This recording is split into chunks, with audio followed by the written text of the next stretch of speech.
नमस्कार दोस्तों, मैं सुनील कुमार आपका स्वागत करता हूं आपके अपने चैनल क्या ऐसा होता है में। दोस्तों, जब हमारी कुंडली में काल सर्प दोष होता है या फिर हम पितृदोष की पूजा करने जाते हैं, ठीक है, तो हमें मुहूर्त मिल जाते हैं, हमें अर्जी मिल जाती है, हमें पेशी की विधि पता चल जाती है या फिर हमारी पूजा हो जाती है, हम 40 दिन के नियमों का पालन कर लेते हैं, लेकिन फिर भी गलती से या फिर हम ये मान लो कि हमारी नासमझी से, हमारे आलसपने से एक ऐसी गलती हो जाती है जो आपकी पूजा के प्रभाव को रोक भी सकती है, आपके पूजा के प्रभाव को। तो दोस्तों, आखिरकार वो कौन सी ऐसी गलती होती है? पूरी वीडियो देखने से पहले दोस्तों मैं आपसे रिक्वेस्ट करूंगा कि आप अपने सर्कल में, फ्रेंड सर्कल है उसमें ये वीडियो आप अवश्य भेजना।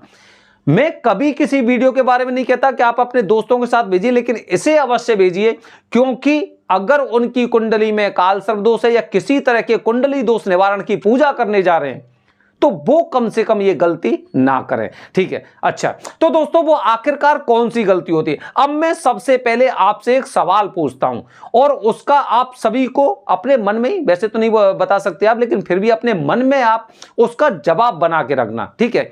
आप में से न जाने कितने लोग हैं भगवान शिव के मंदिर में जाते होंगे, ठीक है। मंदिर में जाने के पश्चात वहां पर वो जल अभिषेक करते होंगे, मतलब भगवान शिव जी पर जल अर्पित करते होंगे।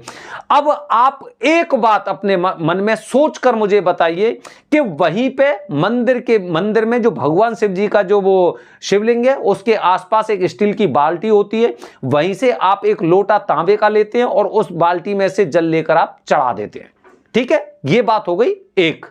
दूसरी बात दोस्तों ये है कि एक इंसान ऐसा है जो अपने घर से जल लेकर जाता है, भगवान शिव जी पर जल अर्पित करके आता है, ठीक है। जो भी मतलब उसे अपने जल में, चाहे वो उसमें मीठा जल हो सकता है उसमें दूध भी मिला हुआ हो सकता है उसमें केसर भी मिला हो, मतलब किसी भी तरह से एक इंसान मंदिर में से ही, जो शिवलिंग के बगल में वहां पे जो गुरुजी होते हैं या काफी लोग जो सेवक होते हैं, वहां पे आपके आसपास की बात कर रहा हूं मैं, जो आपके आसपास का मंदिर है वहां पर, या फिर अगर हो सकता है बाल्टी नहीं होगी तो वहां से लोटा उठा लेंगे और लोटा उठाने के पश्चात जो बाहर नल होगा या फिर बगल में बाल्टी रखी होगी वहां से वो जल लेके और चढ़ाते हैं। आपने देखा होगा काफी बार, काफी लोगों को आपने देखा होगा, महिलाओं को भी आपने देखा होगा कि वो अपने घर से डोलची लेकर जाते हैं, एक लोटा लेकर जाते हैं और वहां पर वो जल चढ़ाते हैं।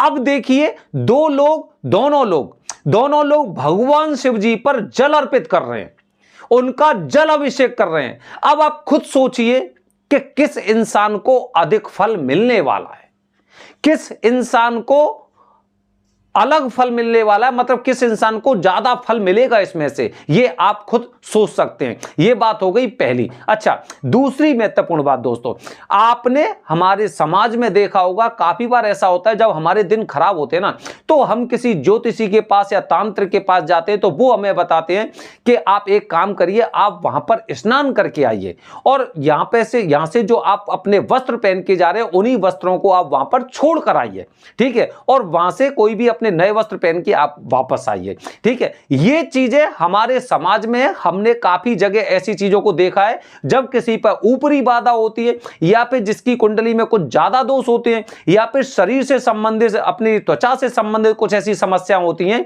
तो वहां पर इस तरह की चीजें बताई जाती हैं, ठीक है। ये दो बात हो गई। अब दोनों बातों में आप ये देखिए कि हमारे समाज में जो शुरुआत से चीजें चलती आ रही है वो किस तरह की हैं और आज हम शॉर्टकट के चक्कर में क्या करते हैं, ठीक है। मैं उस गलती के बारे में बात कर रहा हूं दोस्तों। आपने देखा होगा जिन लोगों के मेरे पास फोन आते हैं वो हमसे पूछते हैं कि गुरुजी हमें काल सर्प दोष की पूजा करनी है, हमें पितृ दोष की पूजा करनी है। तो इस पूजा के दौरान मैंने अपने वीडियो के माध्यम से भी आपको बताया होगा, ये जो दो तरह की पूजाएं, इनमें नए वस्त्र पहने जाते हैं। नए वस्त्रों में अगर मैं पुरुषों की बात करता हूं तो पुरुषों के लिए अंडरवियर, बनियान, धोती और गमछा, ये 4 वस्त्र होते हैं नए, एकदम नए सफेद रंग के वस्त्र होते हैं। इसी तरह से जो महिलाओं के लिए वस्त्र होते हैं, महिलाओं के लिए पेटीकोट, ब्लाउज और साड़ी, ठीक है। काला, नीला, हरा रंग नहीं होगा। महिलाओं के लिए गुलाबी, पीला, लाल या नारंगी रंग के ऐसे वस्त्र होते हैं। ठीक है, इसी तरह से अगर बेटियों की बात करता हूं, लड़कियों की बात करता हूं, तो वो सलवार सूट पहनती है, दुपट्टा पहनती हैं और वही कलर होता है जो महिलाओं के कलर मैंने अभी आपको बताए हैं। अब दोस्तों क्या होता है कि हम यहां से पूजा करने के लिए तो चले जाते हैं, लेकिन वस्त्र हम घर से नहीं लेके जाते। हम अपने घर से वस्त्र लेके नहीं जाते। हमें पता है कि पूजा के पश्चात हमें ये वस्त्र वहीं पर त्यागने होते हैं। उसके पश्चात भी हम किसी आलस की वजह से या फिर यहां पर कौन देखेगा, वहां पे उसी के हिसाब से वस्त्र मिल जाएंगे और वो वस्त्र हम वहीं पे छोड़ देंगे। या फिर काफी लोग ऐसे होते हैं कि 100-200 रुपए के वस्त्र वहां पे मिलते तो वहां पे बड़े सस्ते मिल जाएंगे। ठीक है, ये एक गलती दोस्तों आपकी इस तरह की होती है कि आपकी पूजा को प्रभावित करती है। पहली बात बता रहा हूं मैं आपको, मैंने पहला एग्जांपल आपको दिया था कि आप एक लोटा लेकर जाते हो, भगवान शिव जी पर जल अर्पित करके आते हैं, उसके जो प्रभाव होंगे वो अलग होंगे। अगर आप मंदिर में से ही जल लेकर, वहीं से लोटा लेके, वहीं से जल लेके अगर आप जल चढ़ाते हैं तो उससे, अगर हम उससे तुलना करते हैं। दूसरी महत्वपूर्ण बात, ये कुंडली का दोष है दोस्तों, ये कुंडली का दोष है। और जैसे मैंने अभी आपको बताया था कि काफी बार काफी ज्योतिषी आपको सलाह देते हैं, काफी जब आपके ऊपर ऊपरी बाधा होती है तो उस समय भी ऐसा बताया जाता है कि आप वहां पर स्नान करिए या फिर आप उस जगह दर्शन करके आइए और वहां पे स्नान करने पश्चात वस्त्रों को वहीं पे छोड़ देना, घर से आप इस तरह के वस्त्र पहनकर जाना। ठीक है, इसी तरह दोस्तों ये जो मैंने आपको वस्त्र बताए हैं 4 पुरुषों के लिए, ये वस्त्र अगर आप अपने साथ लेकर जाते तो निस्संदेह मैं आपको बता रहा हूं कि उस पूजा से आपको अधिक फल प्राप्त होगा जो वस्त्र आप वहीं पे पहनने वाले। वजह जानिए, वजह क्या होती है दोस्तों। आपने देखा होगा काफी बार ऐसा होता है कि हम ना अपने घर से, जो ज्योतिषी होते हैं या फिर जैसे कि जो कुछ तांत्रिक वगैरह होते हैं, वो ये कहते हैं कि आप अपने घर से ना कोई भी चीज लेकर आइए। ठीक है, तो काफी लोग गेहूं लेके जाते हैं, काफी लोग कुछ लेके जाते हैं और उसमें वो देख के कुछ ना कुछ बताते हैं, ऐसा हमने देखा है। ठीक है, इसी तरह से जब एक अगर हम स्टोन वाली, मतलब जो एस्ट्रोलॉजर होते हैं, ठीक है, जो स्टोन के बारे में काफी ज्यादा मतलब ज्ञान होता है उन लोगों को, वो क्या बताते हैं कि पहनने से पहले इसे आप अपने सर के नीचे रख के देखिए। अगर आपको स्वप्न दिखाई देंगे, मतलब जिस तरह के स्वप्न दिखाई देंगे उसी के अनुसार वो आगे डिसाइड करते हैं कि आपको ये रत्न पहनना है या नहीं पहनना है। जब आपकी कुंडली में काल सर्प दोष है या आपकी कुंडली में पितृदोष है और उसके पश्चात जब आप यहां से जा रहे हैं तो आप अपने लिए वो वस्त्र यहीं से लेके जा रहे हैं, मैं आपसे कहता हूं कि आप हमेशा अपने घर में वो वस्त्र 1 या 2 दिन पहले खरीद कर रखें। क्योंकि जो आपके घर में एक ऊर्जा है, जो नकारात्मकता है या फिर जो कुंडली के दोष हैं जो आपको प्रभावित करते हैं, वो प्रभावित घर के एक-एक कोने में, कहते हैं ना, वो एक जो इनकी एक एनर्जी होती है, वो जगह एकदम अपना एक प्रभाव दिखाती है। इसी तरह से जो वस्त्र आप यहां पर रखते हैं और वो जो एनर्जी होगी, नकारात्मक शक्ति, वो कहीं ना कहीं एक अंश मात्र भी उन वस्त्रों पर उसका साया पड़ता है, उसकी छाया होती है। और जब वो छाया होती है, जब वही वस्त्र आप लेकर जा रहे हैं, क्योंकि आपको वही वस्त्र छोड़ के आने हैं, आप जिन वस्त्रों को पहन के जा रहे हैं उन्हें नहीं छोड़ेंगे, आप उन्हीं वस्त्रों में, आपने अपने घर में 2 दिन पहले, 1 दिन पहले वो वस्त्र रखे हैं, उसके पश्चात आप उन्हें अपने साथ लेकर जा रहे हैं और पूजा के पश्चात पूजा आपने उन्हीं वस्त्रों में की और उन्हीं वस्त्रों में पूजा की, तो नकारात्मक शक्तियां उन वस्त्रों के माध्यम से आपके घर में जो नकारात्मक शक्तियां होती हैं, जो आपकी कुंडली को प्रभावित करनी, जो दोष ऐसे थे जिसकी वजह से आप परेशान थे, वो सारे के सारे एकदम पूजा के माध्यम से वहां पे खिंच के आ जाते हैं और फिर उसके पश्चात आप वस्त्रों को वहीं पे छोड़ देते हैं। मतलब उनको द्वारा जाने का रास्ता नहीं मिलता है।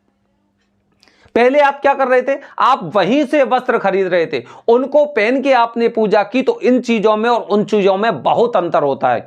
मैं हमेशा लोगों से एक ही बात बोलता हूं कि जब भी आप यहां पर पूजा करने आए, चाहे आप उज्जैन आ रहे हैं या फिर त्र्यंबकेश्वर आ रहे हैं, तो निश्चित रूप से आपको, क्योंकि आपको और कोई सामग्री लानी नहीं है, आपको सिर्फ वस्त्र लेकर आने हैं, तो वस्त्रों को आप हमेशा अपने घर से ही खरीद कर लेकर आए।